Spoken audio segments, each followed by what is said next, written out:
And it'll come up here. Okay.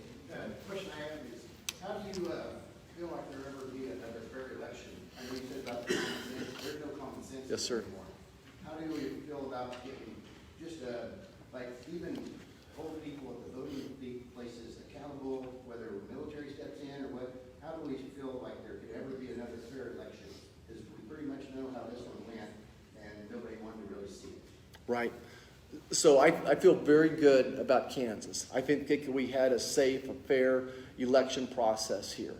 And really what we need is other states to come up to our standards. And I don't think anyone thinks that our standards are radical at all. The U.S. Constitution clearly states that the federal election should be ran and overseen by the state legislature. Okay? So the state legislature, if they want an ID, a voter ID, then Kansas can have it right now. But you have to realize what Speaker Pelosi's #1 bill, H.R. #1, is to get rid of voter ID and then to legalize and promote ballot harvesting. Her law would even keep Kansas. So it would be a federal law telling Kansas that we cannot have voter ID. But I think 80 or 90% of Americans want voter ID. Okay. And then let's talk about ballot harvesting. This is a concept that I had no idea people were out there cooking up these schemes, what ballot harvesting is. So if a state is sending out unsolicited absentee ballots, so if every person in Kansas got an absentee ballot, whether you were going to use it or not, you didn't have to show an ID or anything. So that ballot is going to go out to people that have died, people that have moved out of state. So the Democrats will be paying operatives to go out and collect those unused ballots.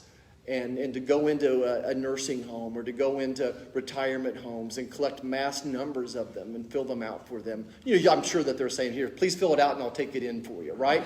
So that whole process is flawed. The whole process is flawed. So this law promotes ballot harvesting and legalizes it for every state as well. And then finally, here's the big kicker, something nobody's going to like about her legislation, H.R. 1, her top priority. It's going to use federal dollars to match campaign dollars. So if somebody gave Nancy Pelosi $1, the federal government would give her $6. And I know you want more political ads, attack ads come election time, right? Using your tax dollars to, and it works both ways. If someone gave me $1, the federal government would give me $6 as well. But I don't think that's the way the election should work. She wants to go just the opposite direction from what you're describing. So I think Kansas has a good plan. I think the Georgia plan did exactly what Americans wanted to do. They required a voter ID, and they're getting rid of ballot harvesting. I think that so it improves integrity and improves the value of your vote. I think what ballot harvesting does is dilute the value of your vote. You know, it said if someone's out there collecting 20 ballots, and you make the effort to go vote at the booth, and someone else is out there finds 20, it dilutes the value of your ballot. I want to go ahead. Do you think the Senate's going to get the pork out of that $1.9 trillion bill? His question is, do I think the Senate will get the pork out of the bill? I don't.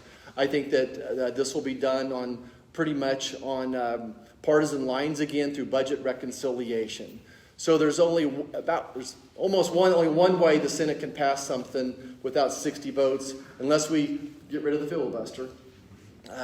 Is through budget reconciliation. So that's how they just passed the previous $2 trillion is on a partisan basis through budget reconciliation. They'll pass another budget and jam this down our throats as well. There's been no effort by the White House or the Democrats to ask for our input on anything so far. When the Republicans went, we had to beg to go talk to the president. The 10 senators went. He listened politely. But all of his staff members behind him continuously shook their head, no, there's nothing to bargain about. So he'll shove it down our throat one way or the other. What about back in the Supreme Court? We hear about there's going to be a group of people, Democrat and Republican, that are going to be involved in some kind of a committee to study that. Do you see that coming along too? They will take it to the edge as far as they can. So this is part of the power grab.